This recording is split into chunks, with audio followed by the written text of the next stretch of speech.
Welcome to If the Public Only Knew, the show that pulls back the curtain on what it really takes to build and lead a business. Host Gary Cinderbrandt sits down with some of today's most dynamic CEOs, founders, and leaders to dig into their origin stories, hard-earned lessons, and the missteps that nearly derailed it all. These are unfiltered, no-hype conversations designed to inspire, challenge, and fuel your own journey. Now here's your host, Gary Cinderbrandt.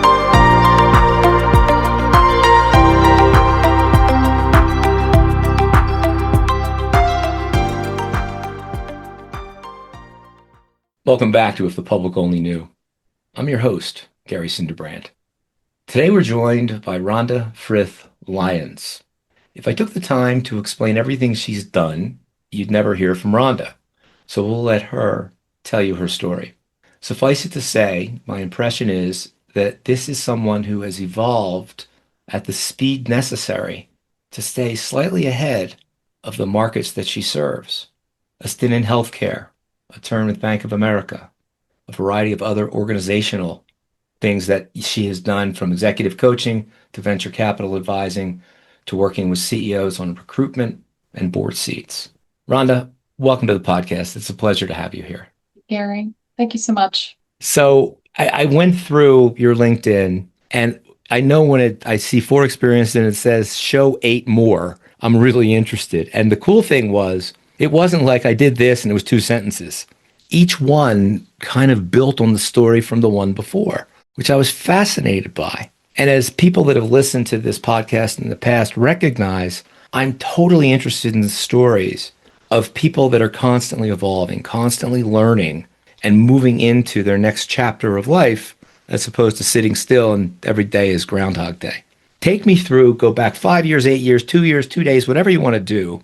But take me through how we end up with the Sassy Entrepreneur, which is your current venture, and talk to me about the new one you're coming in. But let's back up a little bit and talk about the evolution and the discovery, if you don't mind. Oh, of course. Well, I started out my career as an architectural engineer, and by nature, we're innovators. We're very curious creatures. And I had that analytical creative side to me. And at the time when I was getting started in my career, there weren't a whole lot of jobs to work as an architect or as an engineer. So I had to be lean and scrappy, figure out pretty quickly, how do I take those skills and talents that I had and apply them to different things. And so unique opportunities presented themselves, and I was able to learn quick.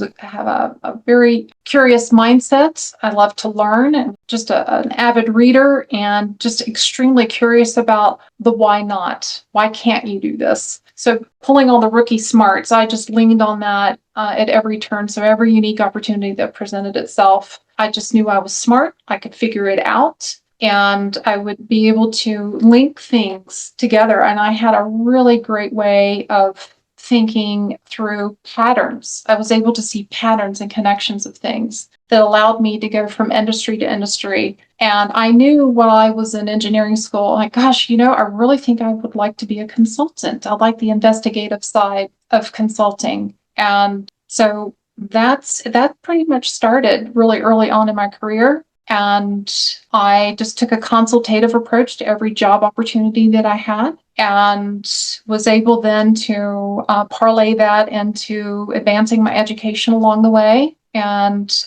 being able to make great connections. And I was also really great at the people skills. I knew how to build relationships, and being able to do the business development and marketing and sales. I understood the connections and the dynamics of the psychology behind selling and marketing. And what good is being an architect if you can't sell your product, your designs? What's good is being an engineer if you don't know how to run the business? So I figured out the business side of being an engineer and an architect very early on, and then bolt on the consulting opportunities, and it just sort of snowballed from there. And when I got out of business school, got into banking, financial services, so I could understand the movement of money. And Bank of America was a tremendous training ground. They allowed for a lot of lateral mobility. So you learn the full value stream of a business and the throughput of money. And I got exposure to every industry you can imagine.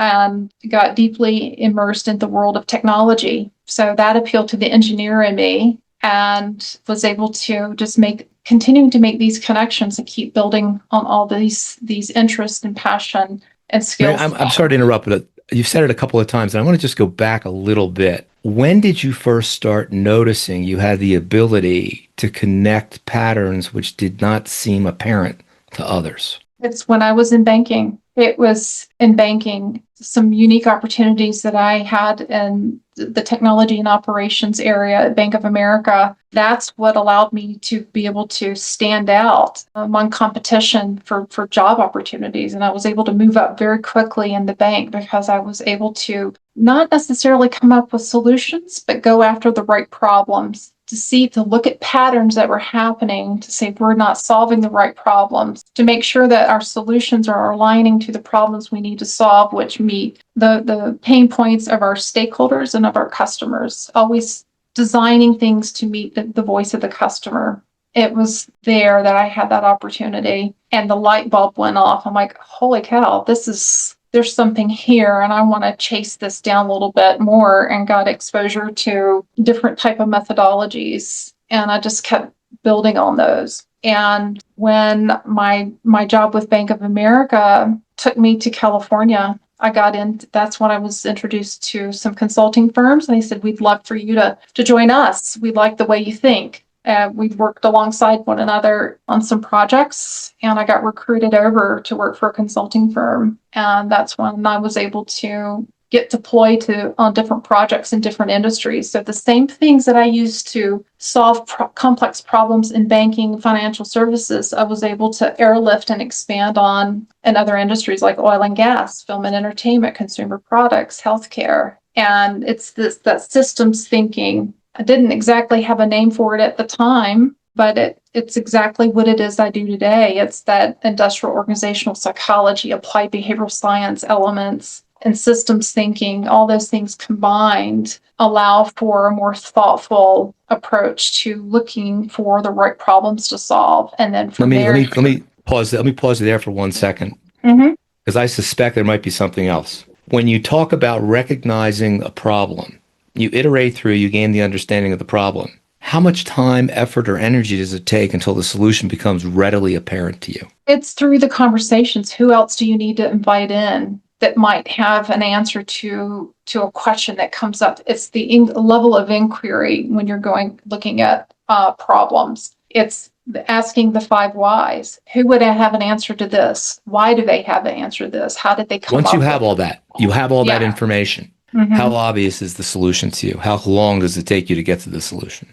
I don't know. I haven't put a tact time stamp on that. It all depends on the complexity. But fairly quickly for me, it's really about the conversation with others so they can come to the same conclusion. It's winning over the hearts and minds of others to get to land in the same place where I am. And it's just sometimes you have to campaign pretty hard to win over others who are pretty fast in their mindset about things. But I learned very early on that you have to look for the early adopters, the people where you can see the light bulb go off, and you've got them. And then you bring them over to say, okay, what kind of power and influence do they have with some of the naysayers? How do we go get folks who could be potential resistors that have a lot of power and influence in an organization? How do we win them over? Can I enlist your support and winning them over? How do we do that? What are their pain points? How do we appeal to the personal side of them? And that's where the relationship management skills are so important. Understanding what the pain points are, how to win them over, how to speak their language, and to bring them on the side of where we think we need to be. Are you imaging the outcomes in your head? This is where I want to go. And then backing into iterating on whatever it is you need to do to get them there. Because different people are going to learn different ways and be receptive to different ways. So you've got the problem set. You know what you want to get to. You're imaging what the outcome is. And now you're iterating in real time how to get people lined up behind that. So, there's a certain, and I don't see it in a lot of people. Sometimes you see numbers, you see problems, you see things in colors and sounds and images, and they all just assemble, and you go, well, of course that's the answer. Now, how do I get everybody there? I think the term it's a neurological term called synesthesia. I don't know if you've ever looked at that, But I suspect you've got a little bit of that going on, which is early pattern recognition and the ability to kind of cross wire in different parts of your thinking to be able to take in an extraordinary amount of complexity and kind of sort through the noise until you get to the signal. It's fascinating. I can see why you ended up in consulting. I can hear just by talking to you about it. Well, thank you. Well done. I love being able to, I'm a problem solver, a professional problem solver, and I look at every problem as a jigsaw puzzle. It isn't always laid out as shake the box, pour the pieces out, and say, okay, let's look for where we can match things up pretty quickly, because those quick wins build momentum. You get excited about what you might uncover. And I try not to go into my engagements with too many assumptions. I don't mind surprises. I like being able to have those moments of, I never thought of that. How clever. How does that fit into what where we thought we were going to land, and where does that adjustment need? Sometimes it swaps it out, and I'm okay with that too. I've had to learn not to be in love with my own ideas too much. Yeah. Leave myself open to the possibilities. But truly, it's the listening. It's asking a lot of questions and doing very little talking with clients. Ask the right kind of questions. You get clients talking, and oftentimes what they do describe to you in those initial conversations are symptoms. They aren't the root causes of what's causing the lived experiences, the pain that they're suffering. There's a reason why sales are down. There's a reason why they can't hang on to people. There's a reason why that the founder is really struggling to build a coalition of support with where he or she wants to take the business. There's a reason why investors are walking away. There's always a root cause to everything, and being able to ask the right kind of questions. So then that's where the executive coaching comes through, is asking the right kind of questions so that people can come to have those epiphanies through the conversation versus me telling them what the answer should be, helping them arrive at with the right answer through the level of inquiry and questioning and guiding their thinking. That's my job, is to unveil that conversation in such a way that, okay, thank you for asking that question. I never would have looked at it that way. I've been going down this certain path for so long. I have blind spots, and it never occurred to me to think about these other things. And it changes their viewpoint, and they may come to the conclusion that this is not really the problem I thought we would be solving. It's really this. If I solve this, it takes care of everything else. As I'm sure you've noticed, the characteristics that make a great founder don't necessarily correlate to a great CEO. And I know there have been many companies that come out of the box with a great founder who has absolutely no experience or even interest in running a large organization, but they want that CEO role, which can oftentimes lead to a death knell for the company. If you come into a situation like that, how do you advise the person that hired you that maybe the best thing to do is have a seat and let some other folks run it? Very gingerly. It's a very, because that tells me there's a lot of ego involved. But they're not paying me to tell them what they want to hear. They're telling me what they need. They're paying me to tell them. I love that you said that. When I would take a new client on, I would warn them. If you want to hire me to manage things, I'm not always going to tell you what you want to hear. That's right. But I'm always going to tell you what you need to know. That's right.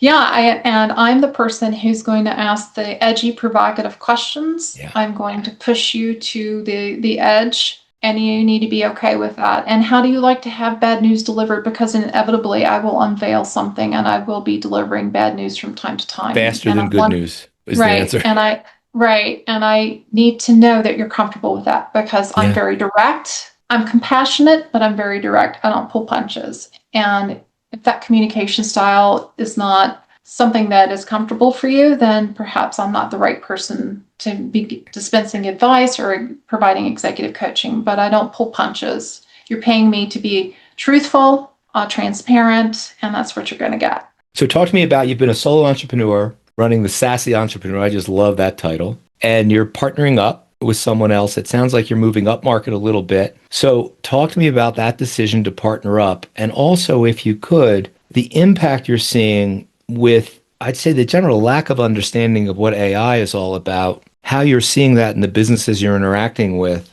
and the implications that you foresee of companies that are now able to stand a product up in a very attractive space with, 4 people in a month with the ability to build things utilizing AI coding tools. That to me is a game changer. How do you see that impacting what you do, both from your consulting work and from the companies you advise? Well, first of all, let me answer the question about the Sassy entrepreneur. It is it's a name that does not signify attitude so much as it is about bold moves. How do you be confident and make bold decisions, take bold steps, and be unapologetic about it? And being successful is paramount to all the engagements that I've had. That is the end game. The failure is not an option, and I walk that razor's edge, and I push the envelope with myself, with my clients, because I want to get the best results. Their success is my success. And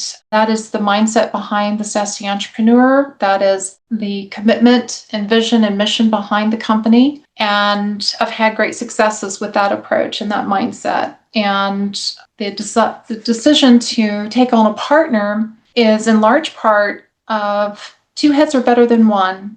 Being a solopreneur can be very lonely, but also we are in the mission to build something great, to bring prosperity to Main Street companies, to help companies that are going from surviving to thriving. We are determined to find a way to bring the middle market to new heights, because I think it's getting squashed between the regulations, the pressure, the cost of running a business, especially, if I may say, in states like Idaho, for example, where I currently reside. It's really expensive to run a business here. It's business friendly, but there's a real dilemma around access to energy, getting access to energy and access to talent, which is really a shame. So sort of have this empty boxcar syndrome going on here in the state. And I met my business partner at an entrepreneur event. We started chatting, and he said, I wasn't sure that we relocated here just a few months ago, and I wasn't sure I was going to keep my business going, but I decided, why not? This is such a great state. It's welcoming to businesses, but I just don't know how do I branch into this market. And I said, well, I'm relatively new to the area. Why don't we keep talking? And one thing led to another, and we've decided to join forces because we have a different approach, but yet unified in our mission and vision. He has a unique skill set. I have a unique skill set. And through conversations, we have found we're filling a huge gap here that no other consultants are approaching, solving these problems in the middle market, especially here in the state or across the Northwest Rockies. And we're already starting to gain traction with closing a deal already. We've only, wow. And we've only been in partnership a couple months. What's the name of the company, Rhonda? Vantyx Partners. VAN? TAX. Mm-hmm. And you have a website people can find you? Not yet. That's what we're building. We're pulling everything together as we speak, but I'm very excited about it. Great business partner, and we're very excited about the potential. And we both are big users of AI. Sassy Entrepreneur I've been building, before I met my business partner, Gary, I started building out an AI agent, started building out my requirements for an AI agent for doing diagnostics, organizational health diagnostics. And because that's a real gap that a lot of companies don't do. They will just think, well, I can either punch in a few questions into ChatGPT or Grok or Gemini and figure it out on my own. I don't need consultants. That's where AI can creep in and bump out a consulting service. But where is the discernment needed to be able to evaluate what is the right path to take? And that's where advisors would have the expertise to guide and advise and work alongside a business owner, a founder, to be able to not only align themselves and their leadership teams around the right direction to go, but also how do you get there, the optimization side? How do you start to execute around those things? AI cannot do that. AI cannot. No, it all sounds great till human beings get involved. Yeah, right. Yeah, and AI cannot begin to make the best decisions. It can't act with great discernment on a situation. It can't read the room or the nuances of tonality of conversations and team dynamics and day-to-day human behavior. And that, at the end of the day, is what makes or breaks the success of a company are the people, the glue, the human glue of an organization. And when founders aspire to become a CEO, they also have to understand the implications to what they have to let go of. What are they comfortable delegating to someone else on their leadership team? Who are they lifting up, building up? Rising tides lifts all ships, as the saying goes. So who are they bringing along? So as they start to grow into that next level of leadership, executive leadership role, who are they preparing to take over? What if they decide they want to retire or turn it over to a family member to run? Then what? What if the family member doesn't want it? What if there's no one to hand it over to? Are they going to sign the business over to a firm who can write a big check? What happens to all the jobs? What happens to your employees? What happens to the community? So AI has some big implications. It can be a great thing if used properly and responsibly, like any piece of technology. I think the real threat to companies and AI is more about thinking that it's going to replace people and making rash decisions to lay people off, thinking that AI can do the job of an entire organization and you only need like 3 or 4 people. No, we should be using AI to reimagine a future and repurpose talent, not eliminate talent. And so the trend, there's been a trend recently in the VC community where a lot of large names who would normally only look at significant A rounds, 5 million and above, and B and C rounds, and then either a PE round or an IPO. But I'm seeing more and more of these companies are coming downhill, looking purely at founders without even, maybe just in the ideation stage or, even luckier with some great IP and a working MVP. And I see these things getting funded all the time. Now, for a $12 billion fund, spreading out 50 bets at $250K each, you probably only need one of them to hit, maybe right. 2. It's almost like Bitcoin. But how do you see that developing? Because now you've got the cost of entry to take an idea, which could have traction, and develop it into something real much more rapidly, being able to demonstrate the efficacy of that much more rapidly, addressing possibly a pain point that's been there forever. And you look at it, you say, this is like a $1 billion idea, in 5 years, but it's a pre-seed or pre-revenue company that all you have to do is kind of plug in this solution. And we know people are going to buy it because it created an entirely new category, which is, I think, one of the exciting things about where we are right now. Are you guys going to look at things like that? Asking for a friend. Are you going to look at things like that, or wait until that company has caused itself some self-harm, where scaling hasn't been so good, where they got to get ready for an A round, but they're kind of a mess, but the underlying business proposition has all the characteristics you want to see in something that could blow things off to the upside? How do you interact with something like that? Well, I think in those scenarios that you've just outlined, the first scenario is that I think they think that, hey, we've got it figured out. We really don't need any advisors. We're going to sell to the highest bidder. We're going to make a lot of money. We'll go on to the next thing, or we'll buy an investment round into let someone else innovate, and we'll be an investor, and you'll play around for a little bit. We don't need you, but we'll keep you in mind. Thanks. We've had those happen from time to time, but then something implodes and they're waiting till their feet are dangling over the wood chipper, and that's when you get the call. You almost have to wait for them to be walking that razor's edge and struggle a little bit, learn some of the hard lessons to realize that, hey, I think we need to bring someone in. We've taken some missteps here.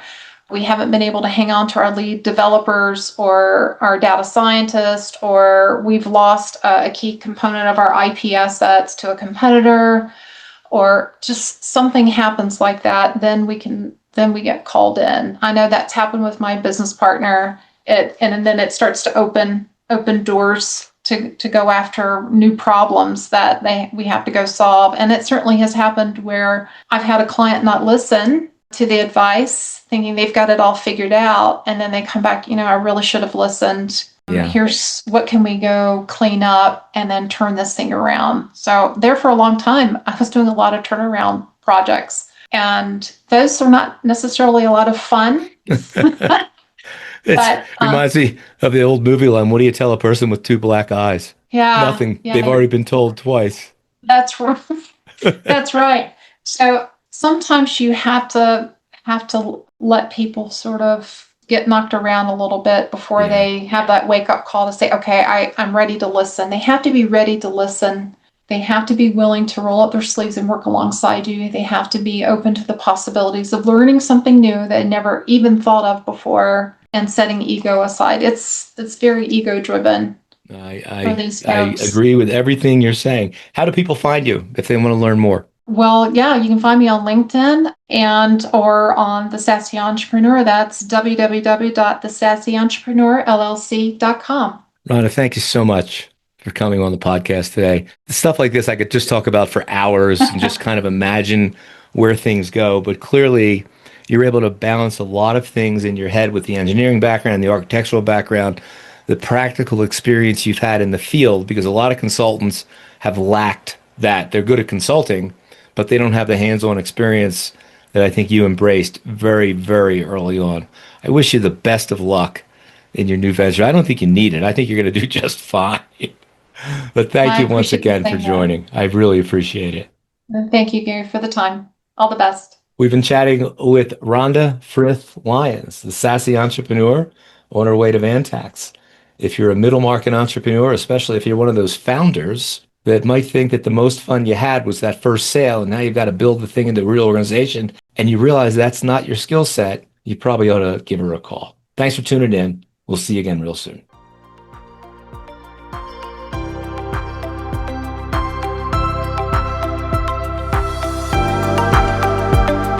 Thanks for tuning in to If the Public Only Knew. Don't forget to follow the show and share it with anyone who's ready for the real raw stories behind the business successes. Join Gary next time for another powerful conversation that will leave you inspired and ready to take action.